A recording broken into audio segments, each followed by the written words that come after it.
You're listening to the Immigration Lawyers Toolbox podcast, the podcast that keeps your practice sharp and your clients happy. I'm your host, immigration lawyer John Khosravi, and every week we're bringing you insights, tips, and real-world conversations with top immigration attorneys and industry leaders. Whether you're here to grow your practice, stay on top of the latest trends, or get inspired, you're in the right place. Ready? Let's go. Hello, fellow Toolboxers. Welcome to episode number 400 of the Immigration Lawyers Toolbox podcast. I'm your host, immigration lawyer John Khosravi. Today, we're doing an interview with the great colleague, Dan Kowalski, who's been practicing for a long time. Doesn't practice now, recently retired. He has a long history, not only in practicing immigration law of every type, and he gave some examples of some really interesting cases, but also he's been in publishing a lot, essentially doing the toolbox with vendors, immigration, for the 80s and 90s and 2000s until now. Writing and keeping the law updated in the written format, the old school way, and keeping it alive. And so it's really interesting to see the continuation of what he did and what we do here. And so we're really appreciative of him coming on the show. Before we start, I wanted to say some housekeeping. The main thing is that our community page is up and it's active. It's on a website called circle.so. It's like an alternative to Facebook where we have videos and seminars as well as discussion pages where you can ask questions, get comments, that kind of thing. We have our courses there too, a couple more premium courses, particularly the EB1A Extraordinary Ability course that's out, and the E2 Investor, small investor starting a new business, constant processing, change of status. We have these courses for you to get your practice up running, expand to immigration base if you're not doing it already, or if you're doing it, see how I do it, my samples and how I analyze things and what rules and regulations I look at. So if you want to join that, the best thing to do, we have on our website, you go to iltbox.com or immigrationlawyerstoolbox.com. There's landing pages for you to sign up for your information. We need to screen because we only let lawyers in there, U.S. immigration lawyers. So we can't just go and buy a course or join like that. But you give your name, info. I check it out online and make sure you're really an attorney. And then I add you to that. And if you want the premium courses, there'll be links to set that up too. But it's really worth it. You could quadruple your income on the first case, on your investment on the first case. So things can be really helpful for the community. Having said all that, none of the information provided here is intended as individual legal guidance. Please consult with an attorney about your case, but y'all know that already. Let's get it started. Hi, Dan. Thank you so much for coming on the show. You're welcome, John. It's a pleasure. I appreciate it. So, I've seen your name for so many years, and I've tried to connect with you and stuff. But I'm glad we are finally get together to do this. Can you break down how you got into immigration law in your career, and then I'm going to get into what you're doing now because it seems like there was a pivot that I wasn't aware of, but we'll get to that due time. Sure. Where are you from originally? Where'd you grow up? Born and raised in Denver, Colorado. Oh, great. And uh, after college, I was teaching ESL to Mexican business executives from the steel and glass industry in Monterrey, Mexico. But in, I think, 81, 82, somewhere in there, the peso devalued and they couldn't afford to pay us. So I went to law school. And I thought I was going to be a water lawyer because in Colorado, as you may know, water law is a very big deal, kind of like oil and gas in Texas. And my uncle was a very famous water lawyer, so I figured, why not? Well, in law school, that 3-year cycle, they did not offer water law, but they did offer immigration law. So I took it and kind of filed it away. Back in the 80s, they had Um, a emphasis. I guess that's where amnesty was happening, so they needed those. right. So uh, I went I went to law school in San Antonio, Texas. Went back home to Denver, joined a water law firm, and quickly discovered that I hated it. So, so I figured, well, now what am I going to do? So I sent my resume to all the immigration law firms in Denver, and I got a job. And as soon as I sat down, it's like all the lights went on and rainbows and unicorns, and I knew that was it for me. And that was 1985. And I worked in Denver and then Seattle and then Austin, Texas, and back to Colorado. And then a couple years ago, we retired and actually my wife retired first, but we moved to Santa Fe in New Mexico where we live now. And most of that time I've been In addition to practicing immigration law, I've been editing publications for Matthew Bender, LexisNexis. And disclaimer: anything I say here does not reflect LexisNexis, Matthew Bender, just me. Um, but for the past, I don't know, year and a half or maybe two, I've also been doing a Substack. So I encourage all of your listeners and readers and watchers, viewers, to subscribe to my Substack, either free or paid. It's called Involuntary Departure. And I try to do it 5 days a week, at least, sometimes six, sometimes seven, but usually 5 days a week. So, yeah, So I'm retired. I'm not practicing anymore, but I'm really keeping my pulse on what's happening in immigration law. Um, so I try to filter out what's interesting, at least to me, and I think to my readers, and I put it on my Substack every day. now you just retired, but you were a managing partner at Ware Immigration. Is that correct? Not a managing partner, but I was a partner there for a few years and had a great time, great group of people, fantastic lawyers. Um, so I've bounced around from different firms, again in Denver, Seattle, Austin, back in Colorado. Um, I've been a solo. I've been with medium-sized firms, so I've sort of done it all. I haven't been in a giant firm, but I've been in a medium-sized firm, so I know what that is all about. Well, in immigration, like if you have like five attorneys in a firm, that's like a massive, it's on it's a larger Right. size. What kind of cases did you do when you're practicing? Well, back in '85, everybody did everything. Hmm. So I did absolutely everything. Then over time, I started to focus on deportation defense, what we now call removal resistance, but deportation defense. And then at the end, I got into more business immigration law. And for some, just a combination of accidents, really, I ended up doing a lot of H-2Bs for landscaping companies. So I became sort of a niche expert in landscaping H2Bs. So, And but I did a lot of litigation too, federal court litigation, which I found pretty rewarding for the most part. oh, I did pretty much you touch on everything in immigration law. What kind of cases Yep, would you sue on? you name it: citizenship, business cases, family cases. I was litigating from, well, really from the '90s up until the very end. Now, I will yeah. say that the one um, case that lasted the longest, and fortunately I won, and it's in one of my Substacks. I can send you a link if you want. Was a case that lasted 20 years.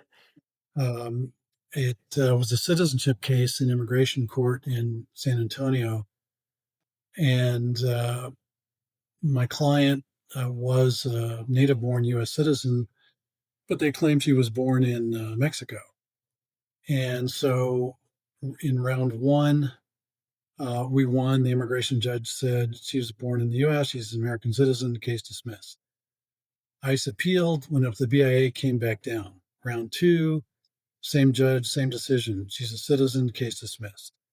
Went, went up to the board, came back down. Round three, um, some other judge, without any real reasoning, ruled against us. So went up to the board. I took it up to the board this time. Came back down round four. Different immigration judge ruled in our favor, said she's a citizen, case dismissed.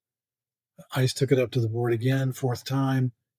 Finally, this time, the BIA said uh, she's a citizen, case dismissed. And that's when I retired. I figured I'm going to go out on a high note. Would it have been possible to sue in federal court on that just to create get it out of the BIA's hand, or is that something you have to like work the steps through? Well, there are exhaustion Yeah. problems, and I did take it into federal court briefly in the '90s, but really it properly belonged in immigration court and at the BIA. And unfortunately, the case proves the notion that as long, if we win, then ICE can't appeal. But if we lose, ICE can, or if ICE can appeal forever Yeah. and ever at the BIA and just keep the case alive forever, which is really a systemic flaw. It's a problem in the statute and the regs that allows ICE to keep a case alive Yeah. forever. That's I mean, wrong. sometimes they'll be late in the appeal and they'll say, okay, we forgive it this time. It's like, wait, if I'm a second over, I can't do anything. But if you 3 months That's later, right. you're like, okay, we'll give discretion, we'll reopen the case. Like, that's not fair. There's no certainty. This is a court of law. There's got to be some sort of certainty when it comes to these things. That's right. Now, how did you get into Bender's Immigration Bulletin? That's been a key part of your career for the longest time. And are you still writing with them or you stop once you create your Substack? No, I'm still doing that just by accident. I was in 1996. I had just moved to Seattle, and um, I'd always wanted to get into journalism or publishing in some way.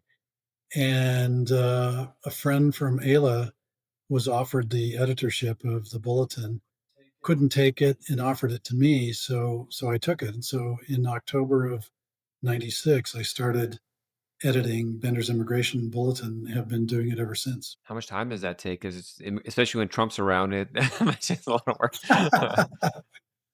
uh, it it could consume every minute of every Yeah. day, but I try to keep it to a minimum because it's mostly editing. I don't really do any writing, the occasional op-ed, but it's mostly editing, and it's very dry. It's very Mhm. technical. We reprint a lot of law journal articles that are pretty heavily footnoted and very dense, very technical. So it's not USA Today by any means. I have a magazine I publish for the Immigration Lawyers Toolbox, and I kind of make it more USA Today, 2, 3 pages, preferably no footnotes or maybe one or two, just so people could kind of quickly learn some stuff and keep moving on. Because it's the long ones are Right. hard. I mean, if you find a perfect case that fits it, it's really good because it like holds your hand through it. But it's just That's yeah, right. different kind of audiences, I guess. Hey, I'm going to jump in here to remind you about our community page on circle.so. If you want to join your U.S. immigration lawyer, email me at info@immigrationlawyerstoolbox.com to get access. A lot of information there. Hundreds of our colleagues are already on, and we'd love to have you on board as well. And you'll get added to our newsletter so when we get new information, cutting edge stuff, training, and the like, it'll be sent out to you as well. Sure. And really, to be honest, the bulletin forms what I think of as an archival purpose. That is, it comes out twice a month on the 1st and 15th of every month. And we reprint um, every memo that comes out, every regulation that comes out. So, if the internet goes down, at least if you have access to a law library that keeps these, you can go back and find out what I remember happened. 15 years ago, I was at the Superior Court. I was interning in law school, and they had all those books ready to go, and the things Yeah. that you could add to them, extra pages and stuff. So, Oh yes, yeah. Yeah. Yeah. Pocket yeah, parts. I mean, it kind of brings it back. Like immigration law, I guess, changes a lot right now, so the internet makes it really helpful. But had you practice pre-internet? Is it just getting the guides and s- uh, Well, yeah. I started in '85, and so we had computers and we had some rudimentary email. But really, at that time, we relied on the treatise, the Matthew Bender Immigration mhm, Law and Procedure 21 volume treatise. And we relied on interpretive yeah, releases, which came out once a week by mail. So, we eagerly waited to get interpretive releases in the mail to find out what's going on that week or the last week. Um, and then when the internet really started to develop, that's when things really started to change in a pretty radical way. And of course, as you know, every immigration lawyer knows now, because so much content is available on the internet for free. Content providers like Ayla, like West, like LexisNexis are competing for the same small audience. I mean, how many Ayla members are there? 18,000, mhm. 19,000. Um, That's as far as law publishing goes, that's a tiny number. Because when you think of the number of tax lawyers or insurance lawyers or tort lawyers or, you know, whatever, those are tens of thousands, hundreds of thousands of lawyers. So the publishing companies focus on that audience, what they call large Mhm. law.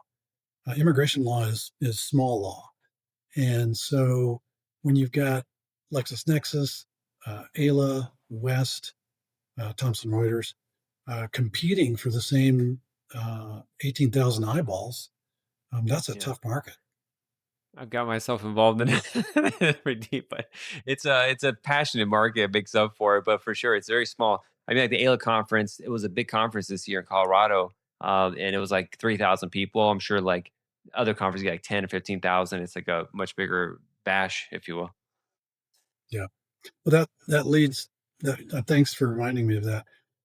You asked how we practiced back in '85 and the late '80s, early '90s. Going to the ALA conference was Hmm. critical because you got the conference handbook, which was like this thick Yeah. every year. And you got your conference handbook, you got your KERS ban, interpretive releases, and you're good to go. Speaking of interpret releases, there's been several times where they have good content on old regulations or interpretations for change of status or L1 stuff or E2s, but they're so expensive and hard to find those old interpreter releases. Is there any resource that you pull it up that's Right. not so hard? I don't know. I guess, if you could go to your local law library, if Yeah. they even have them, and just photocopy them. Other than that, I suppose if you have a Westlaw um, Hmm. subscription, they're probably, I don't, so I don't know, but I'm guessing that they have all of that online, just like if you have a LexisNexis subscription, all of Bender's is online. So, Yeah, yeah. I mean, I've tried to check. I have a subscription to those because I taught at law school, and then they gave me this free subscription. I barely use it, but every once in a yeah, while I search. It's not that deep, or maybe it's a whole science I had to search within those systems that I never got down too well when I was in law school. yeah, yeah. So how is life now? How long been retired? When did you retire? What year was it? About a year ago, right after I finished that case, I'll send you the link For in sure, the I'll put it in the case show when I notes. won that BIA case. Finally, that 20-year-old Well, case, that's unbelievable. talking about the case is a major issue. I'm assuming as one of those people that was born at home near the border, kind of thing, because there's a lot of those cases that are popping up for the last 10 years. Yeah, yeah. It was a Hmm. midwife birth at home, but I won't bore you with the details. But she had a valid Texas birth certificate, and anyway, it went on for No, 20 that's years. like a major problem. There was a border officer, CP officer, who went to Mexico, came to come in, and they wouldn't let him in, saying your citizenship is not correct because and it's a major, just growing issue for a I lot of remember people. that. I remember that So case. it's Yeah, just crazy. So you retired, but you can never really retire from immigration law. I imagine it always it's. I mean, especially now it's in the news. You're constantly thinking about it, and your brain already is familiar with the details yeah. and how it actually works. How much of your time is spent writing, and a daily Substack it still takes consistency takes a lot of time.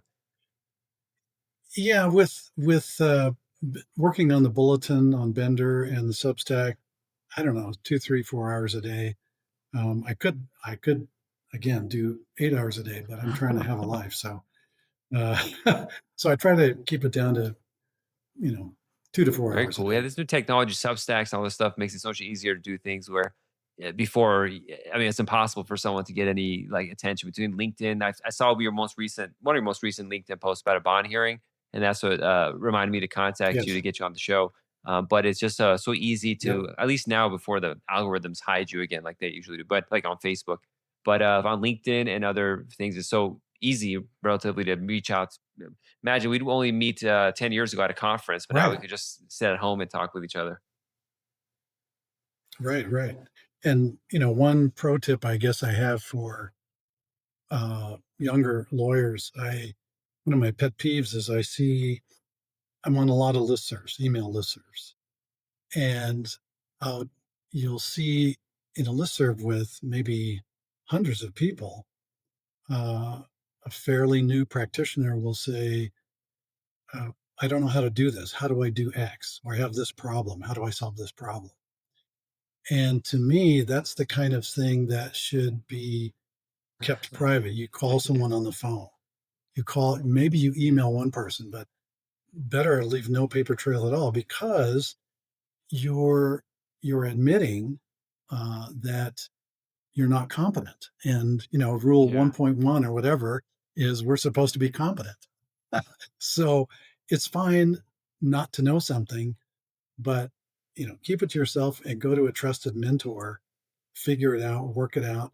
But there's no need to blast it out to the entire universe that I Yeah. don't know what I I'm mean, doing. just accepting the case we know what you're doing is a problem. But that's another thing about Ayla. It's like when I went solo, especially, I started joining our local chapters, volunteer organizations, and I met people have been doing it longer than I have. And it became a great resource. I just didn't know something, I didn't understand it, or I wanted to double check with somebody. I just call them, email them, and we're friends at that point. So it's like, so Right. it's so important. Immigration practice, a big chunk of it is having friends in the immigration field because that helps you with every aspect of life as an immigration lawyer.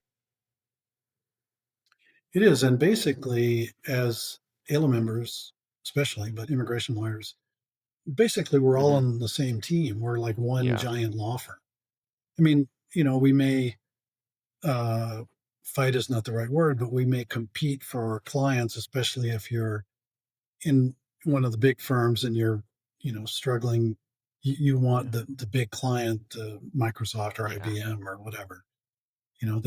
That's where you may get into some tussles with other firms. But basically, we're all on the same side. We're all fighting DHS. We're all fighting DOJ. We're all fighting State Department. So Mhm. we're all on the same side, and we help each other. And the other thing that's unique, I think, about the immigration bar is that we're, I think we're pretty much half women, half men. Correct me if I'm wrong, but that's, to my knowledge, that's unique in law specializations. I mean, if you look at the number of total licensed lawyers in the U.S., it's still skewed heavily male, I think. But in the immigration bar, I think we're pretty Yeah, no, close a to lot of the 50-50. leadership Do you positions know? are women as well. I think the Of course. previous president was Ayla Proud for president, Ayla national president. Now it's changed as gentleman, who's actually in Colorado, I think, as well. But yeah, it's amazing that that practice area is just so open to everybody, and it's such a Yeah. great practice area. I understand why you've been doing it for so many years in this, and I'm sucked in. I'm obsessed with it too. So we're really lucky. I kind of fell into what I've seen as immigration lawyers. At least half of them kind of fell into immigration law unexpectedly. It's just they got a job, like, "Oh, this is fantastic. I love doing this. What a great practice area." Right. Right. Exactly. Yeah. It can be very, very rewarding, and it can also there's a high degree of burnout, especially if you're doing Yeah. asylum cases or family cases. And fortunately, there are some tools available and techniques, and especially at the AILA conferences, people are aware of burnout and helping practitioners uh, Yeah. fight off That's burnout. something I want to talk about a lot on the show, because so many people are leaving removal defense because how stressful it is. But there was a report that law Yeah, schools are creating more and more immigration law courses than ever before. So there's a fresh batch of people who come with fresh, right. non-burned out minds that That's make up right. for it. That's right. Exactly. Yeah, and they're very creative. Young people like you are very creative. So yeah, that's Wonderful. I that's all appreciate you to the coming on the good. show. Could you remind us of your Substack and the best way people can reach out to you? Yes, just go to substack.com and look for my name, Dan Kowalski, or look for the title of the Substack, which is Wonderful. I Involuntary appreciate you coming Departure. on. Thank you. Well, that was a nice interview. I really appreciate Dan for coming on the show.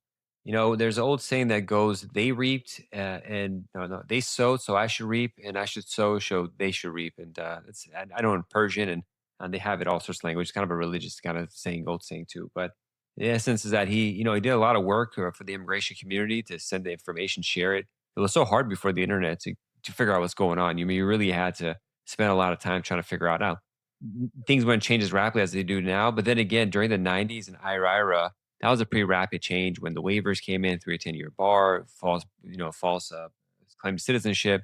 Even before that, in the 80s, during the amnesty period, There's no easy way to figure this stuff out. I mean, before we have all the forms on USCIS for those new timers, new time, the old timers, even before my time, you'd have to go to USCIS to get the forms and stuff, and you have to line up at a USCIS field office to go and submit a case. It was a whole different game, pre 9/11, and so it's like, how do you figure that out? How do you get into this practice area? Very difficult, very specialized as it is now, just in a different way. So it's good to have people like that sharing the information to other people. It's just we do here. And so I thank you for listening, and I appreciate you. See you all next time. If you like this episode, follow us on Instagram. Our handle is Immigration Lawyers Toolbox, where we post the latest statistics, tips, and more. And stay tuned for more from the Immigration Lawyers Toolbox podcast.